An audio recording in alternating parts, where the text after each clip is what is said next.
Hello, my dear little shining stars. How are you all? I hope you all are doing really very well. So today we are going to start your chapter number 14. Okay, and this is also your last chapter. And the name of this chapter is Stars and Moon. In this chapter, my dear student, we all are going to see what is the meaning of a star and as well as what is the meaning of moon. Okay, we also are going to get many more informations about stars and our moon. Okay, so come with me and let's explore your last chapter. In the sky, the sun shines during the day, but the moon and the stars can be seen at night. The sun, the moon, and the stars are heavenly bodies. Let us study about the moon and the stars which shine at night. Okay. आसमान में दिन के time पे कौन रहता है? सूरज रहता है, ठीक है। और वहीं रात में जब रात हो जाती है तो हम आसमान में देख सकते हैं मून को और साथ ही साथ स्टार्स को, ठीक है। तो जो हमारा सन है, हमारा मून है और जो हमारे स्टार्स हैं, ये क्या है? ये बहुत ही ज्यादा हेवनली बॉडीज हैं, ठीक है। इस चैप्टर में चलो आ जाओ सन, मून और स्टार के बारे में पढ़ते हैं, ठीक है। द मून, तो सबसे पहले हम लोग पढ़ने वाले हैं द मून के बारे में। चलो देखो, You must have seen the moon shining brightly at night, but the moon does not shine with its own light. आप सब लोगों ने, हम सब लोगों ने रात में चांद को चमकते हुए देखा है, मून को चमकते हुए देखा है, बट जो लाइट है ना मून की, जिससे वो चमकता है, वो उसकी अपनी खुद की रोशनी नहीं है, वो उसकी अपनी खुद की लाइट नहीं है। तो जब मून का अपना खुद का लाइट नहीं है तो मून इतना ज्यादा ब्राइटली कैसे चमकता है? अच्छा देखते हैं। It simply shines by reflecting the light of the sun. तो ये चमकता इसलिए कि जब सूरज की रोशनी चांद पे पड़ती है तो मून क्या करता है? मून उस पूरे के पूरे रोशनी को रिफ्लेक्ट कर देता है, ठीक है। तो जब वो उस पूरे के पूरे रोशनी को रिफ्लेक्ट करता है तो वो चमकता हुआ हमें दिखता है। The moon goes round the earth, so it is called the satellite of the earth, ठीक है। अब मून कहाँ है? हमारे सोलर सिस्टम में जो हमारा प्लैनेट अर्थ है, मून उसके चारों तरफ राउंड राउंड सर्कल लेता रहता है, ठीक है। तो इसीलिए कहा जाता है जो मून है वो हमारे प्लैनेट अर्थ का क्या है? नेचुरल सैटेलाइट है। The sun is many many times bigger than the earth, और जो सन है ना वो अर्थ से बहुत बहुत बहुत बड़ा है। But the moon size is little over 1/5 of the Earth size. ठीक है, but on the other hand side, my dear student, moon is much smaller in comparison to the size of the planet Earth. Okay, so आप ये देख सकते हो, this is our moon, this is our Earth, and this is our sun. Okay, now the moon revolves around the Earth. अब moon क्या है? Earth के चारों तरफ सर्कल लेता रहता है। So it keeps on changing the size. अब जब वो पूरे चारों तरफ हमारे प्लैनेट अर्थ के राउंड राउंड सर्कल लेता रहता है तो इससे क्या होता है? मून का ना शेप भी चेंज होता रहता है और मून का साइज भी चेंज होता रहता है, ठीक है। कैसे चेंज होता है? आ जाओ देखते हैं। It takes the moon 27 days, 7 hours and 43 minutes, almost 28 days to go round the earth once, ठीक है। तो मून को एक सर्कल कंप्लीट करने में अर्थ का लगता है 27 days, 7 hours and 43 minutes, means almost 28 days moon को लगता है सन के अराउंड एक सर्कल को कंप्लीट करने में। Because of this, there is full moon night and a no moon night in a month. इसीलिए आप लोग देखते होंगे एक बार चांदनी रात आती है, मीन्स एकदम ब्राइटली शाइनिंग मून होता है हमारे स्काई में, और एक दिन पूरा अंधेरा होता है जब मून गायब रहता है पूरा का पूरा, ठीक है। तो ये क्यों होता है कि एक दिन मून इतना ज्यादा चमक रहा है और एक दिन मून गायब है? क्योंकि मून जो प्लैनेट अर्थ के चारों तरफ राउंड लेता रहता है ना, तो उसमें क्या होता है? उसमें उसका फ्रेजेस चेंज होता है, उसका साइज चेंज होता है, ठीक है। Shape of the moon changes day by day from full moon night to new moon night, ठीक है। तो जब फुल मून नाइट से नो मून नाइट तक आता है तो मून का जो शेप और साइज है ना वो चेंज होता रहता है। So here you can see my dear student, this is the picture of full moon night and this is the picture of no moon night. Okay, When we see the full moon, the night is called the full moon night or पूर्णिमा। तो जिस दिन हम sky में पूरा पूरा एक circle नून देखते हैं, बहुत ब्राइटली ऐसा लगता है कि रात है ही नहीं, बस दिन है, ठीक है। जब पूरा मून एकदम कंप्लीटली चमकता रहता है तो उसे हम कहते हैं फुल मून नाइट, या हमारे इंडियन लैंग्वेज में हम उसको पूर्णिमा की रात कहते हैं, ठीक है। The moon has a shape like a platter on the full moon night. अब फुल मून नाइट को क्या लगता है कि प्लेटर के शेप में मून हमें स्काई में चमकता हुआ दिखता है। After Purnima, so this is your full moon night and Purnima. See, after Purnima the size of the moon goes on decreasing every day. अब पूर्णिमा के बाद यानी फुल मून के बाद जो मून है ना उसका जो शेप और साइज है ना वो घटता रहता है धीरे धीरे, ठीक है। After 14 days we do not see it at all, और ये 14 डेज बाद ये एकदम गायब हो जाता है। मून गायब नहीं होता है, वो क्या होता है सर्कल लेते लेते वो हट जाता है अर्थ के वहां से, ठीक है, इसीलिए वो हमें नहीं दिखता है। This is called the no moon night और अमावस्या, ठीक है। तो जिस रात हमें कोई भी मून हमें हमारे प्लैनेट हमारे स्काई में नहीं दिखता है, बिल्कुल अंधेरी रात होती है, उसे हम नो मून नाइट या अमावस्या कहते हैं, ठीक है। So this is the example of crescent moon. Now let's see the moon does not reflect the light of the sun towards the earth on this night, ठीक है। अच्छा अमावस्या क्यों आई, मतलब मून हमें दिखाने, क्योंकि इस रात क्या होता है, इस टाइम पे क्या होता है, जो सन की लाइट मून के ऊपर पड़ रही है, मून ने उस लाइट को रिफ्लेक्ट नहीं किया है। मून चमकता है वही तब मून इसी तरीके से चमकता है ना कि सूरज की रोशनी जब पड़ती है तो मून उसको क्या करता है, रिफ्लेक्ट कर देता है, इसीलिए वो इतना ज्यादा शाइन करता है, ठीक है। बट अमावस्या की रात को वो कोई भी रिफ्लेक्ट लाइट को नहीं करता है। On the 14th day after the new moon we see the full moon again. अब 14 डे के बाद हम फिर से पूर्णिमा की रात यानी फुल मून नाइट देखेंगे। So it is a continuous process, और ये कंटिन्यूअस प्रोसेस क्यों है, क्योंकि मून कंटिन्यूअसली हमारे प्लैनेट अर्थ के राउंड राउंड घूमता रहता है, ठीक है। New moon is of crescent shape, तो जो न्यू मून होता है उसका क्रिसेंट शेप होता है, इस शेप का होता है, ठीक है। इट लुक्स लाइक अ बो, ये बो की तरह दिखता है। On the 14th day after the new moon we see the full moon again. अब 14 after every 14 day we can see the full moon again. In this way from Purnima to Amavasya and from Amavasya to Purnima the moon changes different shape. तो इसी तरीके से पूर्णिमा से अमावस्या, अमावस्या से पूर्णिमा moon क्या होता है, अपना साइज और शेप चेंज करता रहता है। This shapes are called phases of the moon, और इसी change of shape and size को कहा जाता है phases of moon. So this is all about our moon. Now we are going to see the major source of energy in the whole universe, our sun. ठीक है, आज सन देखते हैं। सन क्या है? The sun is a very big ball of hot gases. सन आप देख नहीं सकते अपने नेकेड आई से, हमारी आंखें चमक जाती हैं, ठीक है। तो सन क्या है, एक बॉल है जिसमें हॉट गैसेस भरे हुए हैं। It is a star closest to the earth. Okay. सन क्या है, एक स्टार है। यस माय डियर स्टूडेंट, सन क्या है, हमारा एक स्टार है, ठीक है। और ये हमारे प्लैनेट अर्थ के सबसे पास का स्टार है। It has its own heat and light. The sun appears to be very small to us because it is very far away. ठीक है, सन की अपनी खुद की हीट होती है और अपनी खुद की लाइट होती है, ठीक है। सन हमें दिखता इतना छोटा सा है पर फिर भी हमें वो क्लियरली दिखता है, क्यों, क्योंकि सन हमारे प्लैनेट अर्थ का सबसे पास का स्टार है, लेकिन फिर भी वो इतना दूर है कि हम उसके डिस्टेंस को मेजर जल्दी नहीं कर सकते। If you imagine that the big circle is the sun, then the earth will be as big as a small dot only. अब इमेजिन करें कि अगर सन एक इतना बड़ा सा फुटबॉल के शेप का है, ठीक है, तो उसके सामने प्लैनेट अर्थ सिर्फ और सिर्फ एक डॉटेड पॉइंट की तरह होगा, ठीक है। तो आप समझ जाइए एक बड़ा सा फुटबॉल और एक छोटा सा पॉइंटेड डॉट, साइज में कितना डिफरेंस है। यही है हमारे सन और मून का, सन और प्लैनेट अर्थ का size. The sun is so hot that if our earth was any closer to it, all living things would have burned.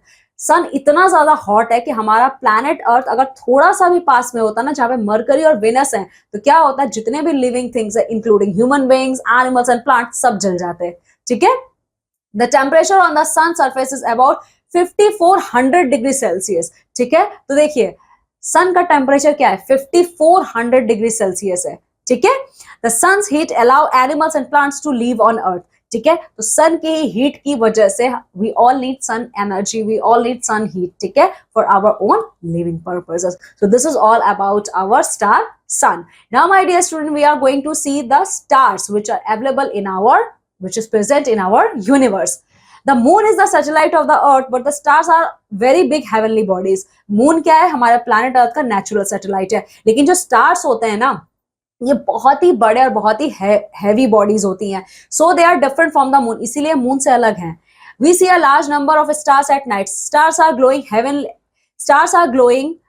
Heavenly bodies which give their own light. Stars बहुत ज्यादा glow करते हैं रात में क्योंकि इनके पास अपनी खुद की लाइट होती है. Like the moon, some stars also shine by reflecting the light of the sun. Moon की तरह कुछ ऐसे स्टार्स भी हैं हमारे यूनिवर्स में जो सन की ही लाइट को लेके उन्हें रिफ्लेक्ट बैक करके शाइन करते हैं. Okay, so you can see this is the example of our sun, sorry stars. The sun is also a star. The sun looks big because it is very close to our earth. sun भी क्या है, एक हमारा star है और ये हमारे planet earth से पास है, इसीलिए हमें दिखता है बड़ा. The stars look small because they are very very far away from the earth. अच्छा, अगर सन स्टार है तो वो हमें इतने बड़े साइज में क्यों दिखता है और स्टार्स हमें रात में इतने छोटे छोटे क्यों दिखते हैं? क्योंकि जो सन है हमारा वो हमारे प्लैनेट अर्थ के पास है, लेकिन जो स्टार्स है ना इतना दूर है कि इनके डिस्टेंस को मेजर भी नहीं कर सकते हैं. ठीक है, इसीलिए हमें इतनी छोटी दिखते हैं. जब आप कोई चीज दूर की देखते हो तो आपको छोटा दिखता है. ठीक है, आप कोई चीज पास की है तो वो आपको बड़ा दिखता है. तो similarly goes with sun and stars. Okay, some stars are bigger than the sun. Even हमारे यूनिवर्स में माय डियर स्टूडेंट्स कुछ ऐसे स्टार्स भी हैं जो सन से भी बहुत बड़े हैं. ठीक है, जिनके सामने सन भी एक छोटा डॉट की तरह दिखता है.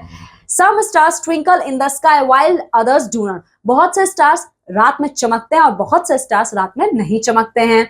All stars are not at the same distance from one another. सारे स्टार्स एक दूसरे के इक्वल डिस्टेंस में नहीं होते. कुछ बहुत पास होते हैं एक दूसरे के और कुछ बहुत दूर भी होते हैं. Some of the stars occur in group. वहीं हमारे यूनिवर्स में कुछ स्टार्स एक ग्रुप में आते हैं. There are a number of such groups of star in the sky. ठीक है, तो इसी तरीके से ग्रुप ऑफ स्टार्स हमारे प्लैनेट हमारे यूनिवर्स में हमें बहुत सारे दिखते हैं. Each group of star is called constellation और इसी को हम कॉन्स्टिलेशन कहते हैं. कॉन्स्टिलेशन का मतलब ग्रुप ऑफ स्टार्स. ठीक है, in the north we can observe such a group of 7 stars. हमारे नॉर्थ में इसी तरीके से हम लोग 7 स्टार्स के ग्रुप को देख सकते हैं. In India this constellation is called the Saptarishi. हमारे इंडियन टेक्सचर में इसको हम क्या कहते हैं, हमारे इंडियन लैंग्वेज में इन कॉन्स्टिलेशंस को हम कहते हैं Saptarishi. In English it is called the Great Bear. English में सप्तऋषि को ग्रेट बियर कहा जाता है. In olden times, the pole star helped the sailors to find way to their destination as it always lies in the north. Ancient time में पोल stars क्या करते थे, जो सेलर्स हैं यानी जो नाव चलाते थे उन्हें डायरेक्शन दिखाने का ये काम करते थे. Some more interesting constellations are, और इनके अलावा मतलब सप्तऋषि या पोल ग्रेट बियर के बाद हमारे बहुत सारे कॉन्स्टिलेशंस हैं हमारे यूनिवर्स में जिनका नाम है Leo, Orion, Scorpion, the Plough, Gemini, Cancer and Hercules. Okay, तो ये सारे क्या है, ये सारे के सारे हमारे कॉन्स्टिलेशन के नाम है. ठीक है, the stars are not visible during the day due to the strong and intense light of the sun. हम दिन के टाइम पे स्टार्स को इसलिए नहीं देख सकते क्योंकि सन क्या है, सन की लाइट की वजह से. Okay, so this is all about our chapter. Now we are going to see the keep in mind fact. To look at the moon and the stars in the night sky, we use an instrument called telescope. हम telescope का use करते हैं moon और stars को रात में देखने के लिए. Okay, now let's discuss. ये आप लोग को करना है. Now, my dear student, this is all about our chapter. Now we are going to see the wrap up of this chapter, means summary of the chapter. The sun, the moon, and stars are heavenly bodies. The moon size is little over 1/4 of the Earth size. बिल्कुल ठीक बात. The constellation seen in the north is called Saptarishi in India. The polar star is located near the Great Bear in the north.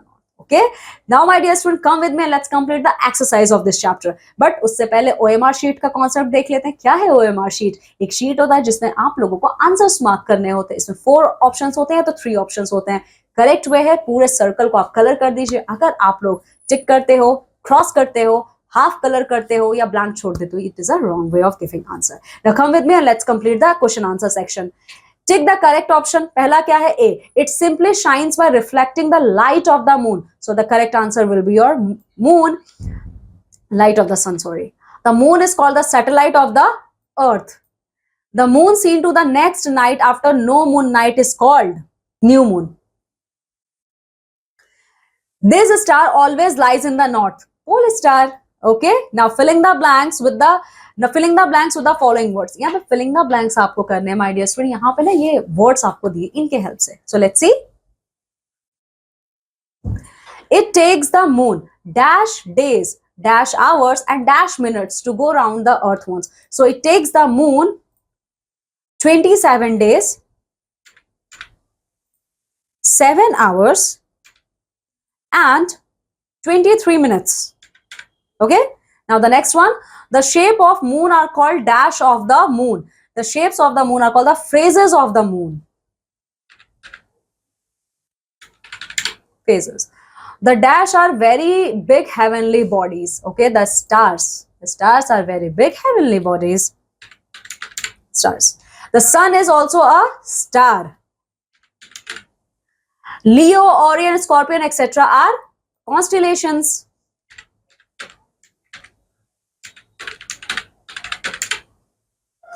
See, answer the following questions. How does the moon shine? Moon कैसे चमकता है? तो इसका answer ये रहा.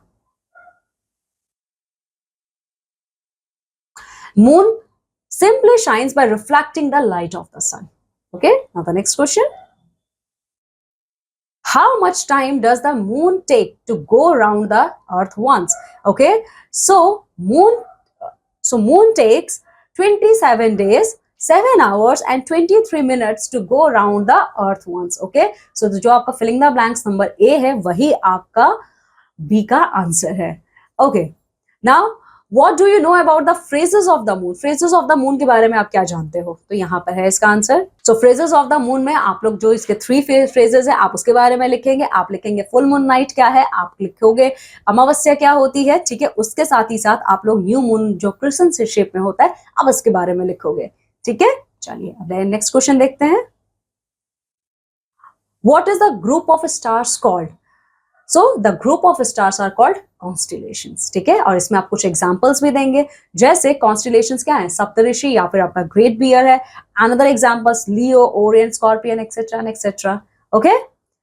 Now D. Tick the correct and cross the wrong. जो सही है उसका आगे टिक करना है और जो wrong है उसका आगे क्रॉस करना है.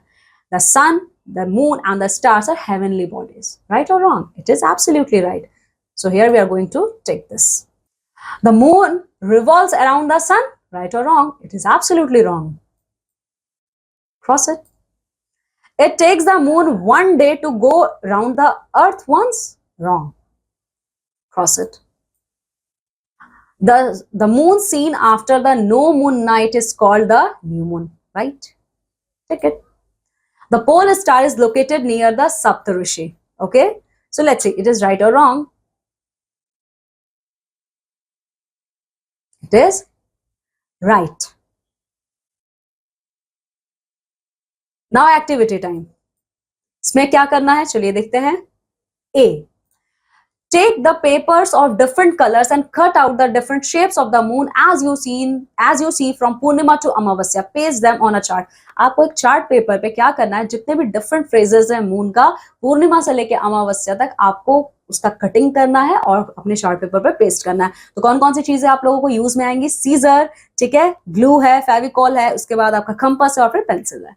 B. In the night sky try to find the location of the pole star. Night sky में आप पोल स्टार की लोकेशन को फाइंड आउट करने की कोशिश कीजिए. Okay, so this is all about our chapter. Okay my dear student, in this way we also have completed your chapter number 14 and as well as your book also. Okay, now my dear student, you have to go thoroughly through this chapter and complete all the exercises. Now I'm taking leave and going to meet with you all in your next class with your new book. Till then my dear students, you have to take very good care of yourself. Bye.